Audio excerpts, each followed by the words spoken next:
Hey everybody, I am Yolanda, co-founder of Harper Therapy, and I am here today with Alshina. Hi. Yeah, Alshina is with us from LSU. She's Mhm. completing her master's in social work. Yes. So Yes.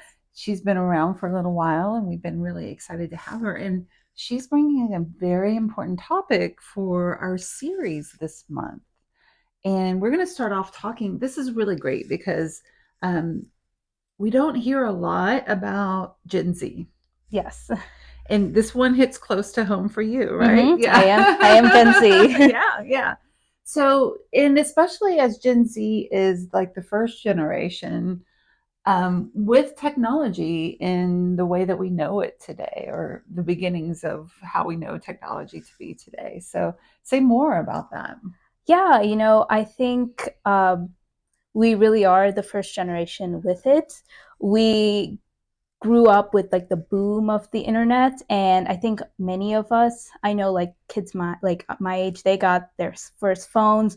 Most of the times it was like iPhones and Mm-hmm, such mm-hmm, at a very young age. So we've just been like growing alongside the internet, which is like mm-hmm, really cool. mm-hmm. But because we're kind of like the guinea pigs, there's been, we've been experimenting and we've learned a lot about the pros and cons of going with the internet. Yeah, yeah. You've said that kind of idea of like the iPad kid.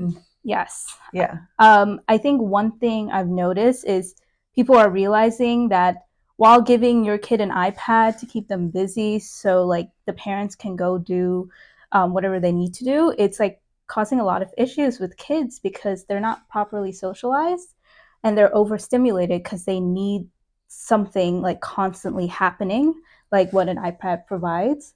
Hmm. So there's been multiple videos of kids just like unable to behave in public or talk to kids their age, Hmm. and they just don't know how to regulate their emotions. Hmm. Hmm. So yeah, so people are like now labeling it as the iPad kid, and they're trying to be like, okay, when my kid grows up, the internet is important. It can teach a lot of things, but they're Yeah. not going to have that iPad 24/7, if at all. And you find that Gen Z, that your generation is the one who's kind of saying that. Yes, Hmm. because they saw the effects on it on themselves. Hmm. They see it on their younger siblings, or Hmm. even if because many Gen Z are actually in their mid to late 20s, so they're Hmm. having kids and they're Hmm. like, Hmm. okay, we see what's going on and we don't Yeah. want that. Yeah. So as the pioneers, like early on, the parents of Gen Z, um, everybody was trying to figure out this technology thing, Yes. and so it's like superpower kryptonite. There's a lot of good that comes with Of technology and the course. internet. Of course, we're going to talk a little bit more about that as we go along, and also recognizing like the flip side of that coin, that just doing it without any thought or intention Hmm. can cause some problems.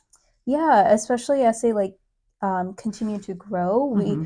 um, without any boundaries, Hmm. limitations on screen time, kids are Hmm. like finding websites that they really shouldn't be on Hmm. and that the parents don't know about, and it can really, mess kids up. Hmm. I Hmm. know growing up, the popular site was Omegle, where you could meet strangers online, Hmm. but Hmm.